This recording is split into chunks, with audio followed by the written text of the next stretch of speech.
Welcome to another episode of Scotland Then. Today's stories are taken from the Sunday Post and the Scotsman on the 7th and 9th of March, 23rd of April and 6th of June 1971. Around about the time 16-year-old Diane Graham was murdered, her murderer was sentenced and her mother sadly passed away. And also from the Courier and Advertiser on the 12th of January 1971. There are a couple of stories that involve violence and murder against children, so listener discretion is advised. So let's get into this week's Scotland Then.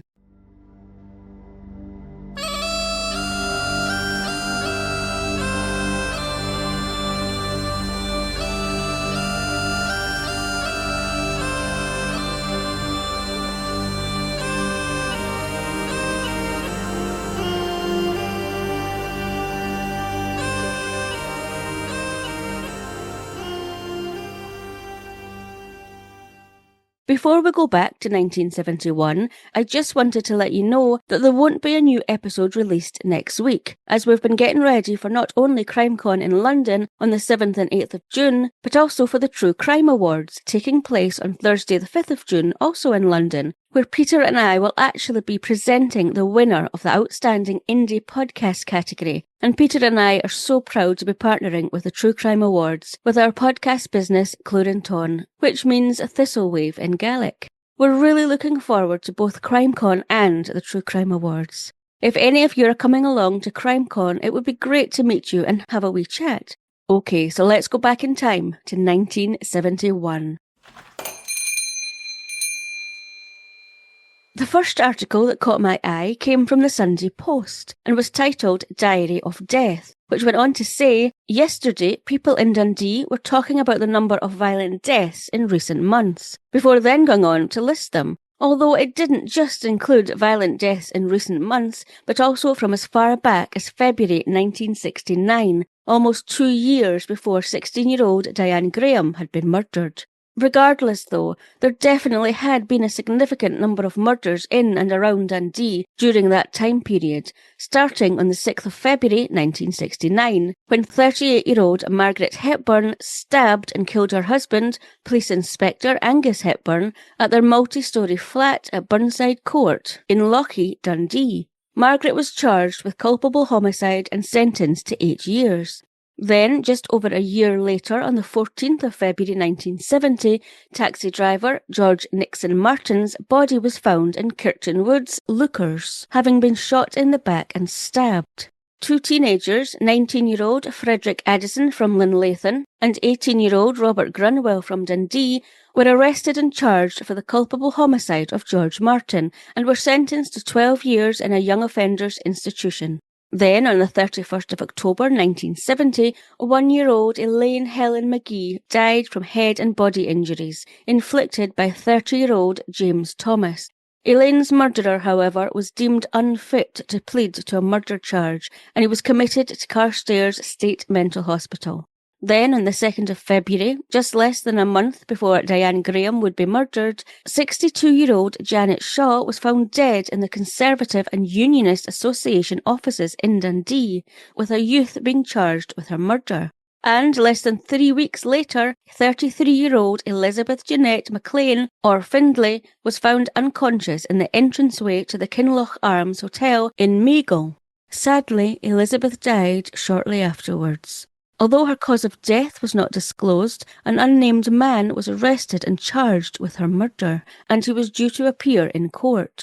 But it would be a murder that took place on the 11th of January 1971 that intrigued me the most, and that's because it's still unsolved to this day. And retired Dundee Police Sergeant William McFarlane said that this is one of the area's biggest murder cases. So let me tell you about it briefly, see if it jogs your memory, as the same retired sergeant believes that someone out there knows what happened, but that it might be a deathbed confession that finally solves this murder.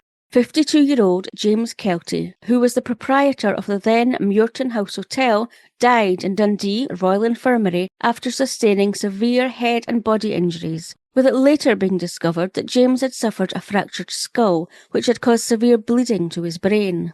James had been found 2 hours prior, bound, gagged, beaten and unconscious on the floor of the hotel's garage, wearing only a string vest and his underpants.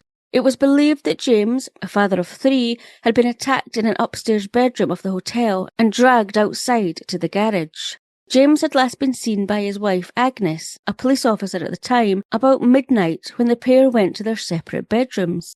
Following James Keltie dying, a murder inquiry took place, and it was found that phone lines at the hotel had been cut and that a window downstairs was unsecure, and so it was assumed that robbery had been the motive. Although William McFarlane, the retired Dundee sergeant, wasn't convinced, as no money was taken and only a few bottles of whiskey were missing.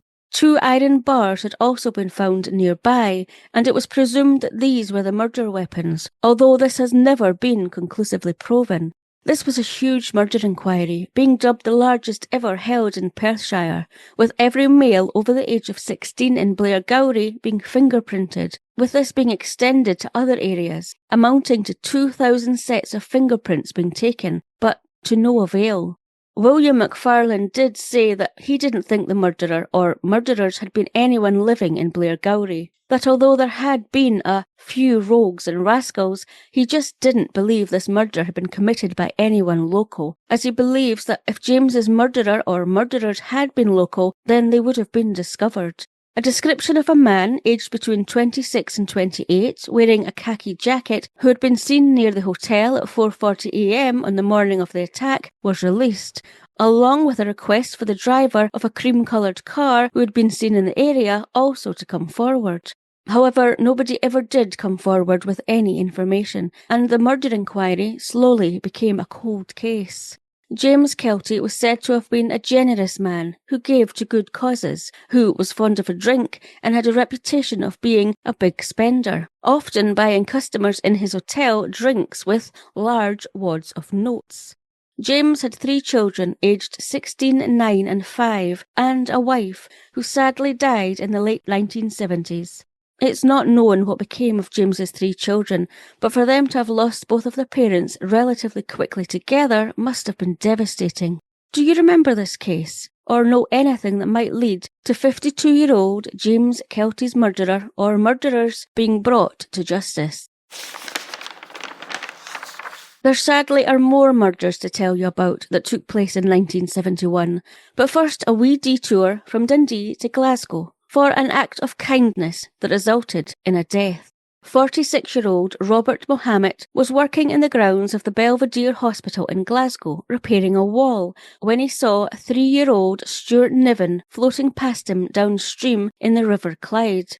Robert immediately jumped into the River Clyde and managed to push Stuart onto the bank, where passers-by pulled Stuart out. Robert, however, then appeared to get out of his depth, and he went underwater, and sadly, he didn't reappear.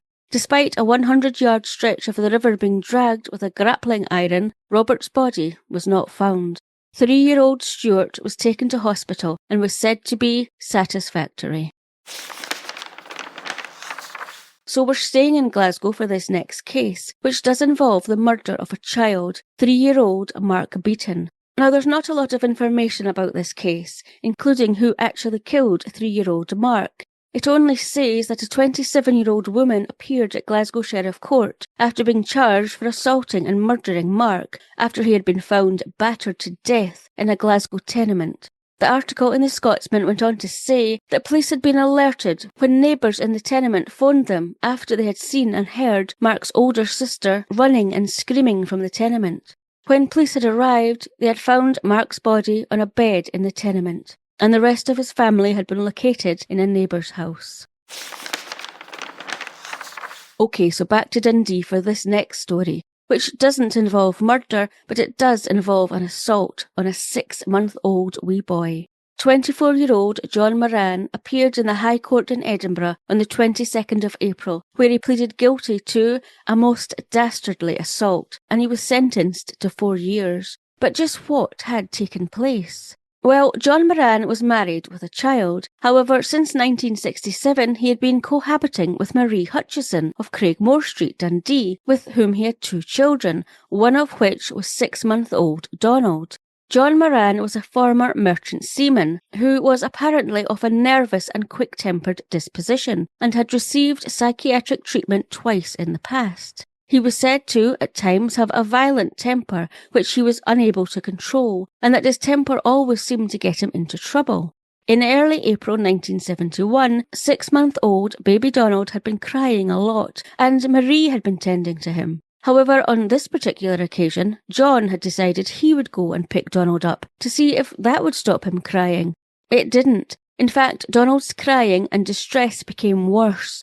Within minutes, John's temper arose at the incessant crying of his son, and he became carried away and lashed out, striking 6-month-old Donald on the side of the head and fracturing his skull. In court, before the judge decided on a sentence, John's counsel appealed to the judge, saying that the assault on Donald had not been premeditated. It was simply a case of a man with a violent temper which he was unable to control. The judge in turn said that while he had kept this in mind, it was a fact that 6-year-old Donald had been in his father John's care, and he should have been able to rely upon his protection. And for that reason, the judge felt compelled to sentence John Moran to 4 years.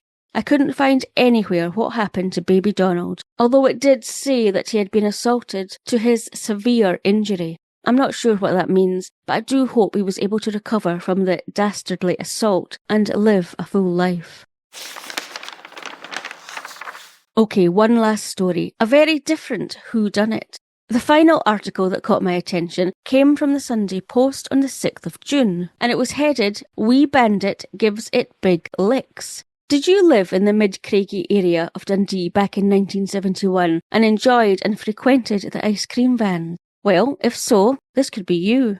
Apparently, a young boy, or the young ice cream bandit as he was being described, would hang around the ice cream van queues looking all doleful, thrusting his hands into the pockets of his shabby trousers until someone would take pity on him and buy him an ice cream cone. Grateful, the young bandit would happily eat this ice cream before running to the next ice cream van stop and repeating this same performance. The ice cream van driver thought that the young boy was managing to get 6 free ice cream cones a day. So come on, own up. Was that you? And that's almost the end. You can find an affiliate link to the British Newspaper Archive if you want to dig a bit deeper into any of this week's stories. Don't forget, there will be no new episode next week, and the following week I'll be releasing an episode from CrimeCon London. Just mini interviews with some fellow podcasters, content from some of the sessions we attend, and also wee chats with guests at CrimeCon who drop by our table. So don't forget to come and say hello if you're going to be at CrimeCon, and maybe you'll get to appear on the next episode. We look forward to seeing you there. We hope you enjoyed hearing these stories from back in 1971. If you lived in these areas at the time and remember the stories, or if you were the ice cream bandit, then get in touch. I'd love to know. But that's it for now. So until next time, I've been your host, Dawn.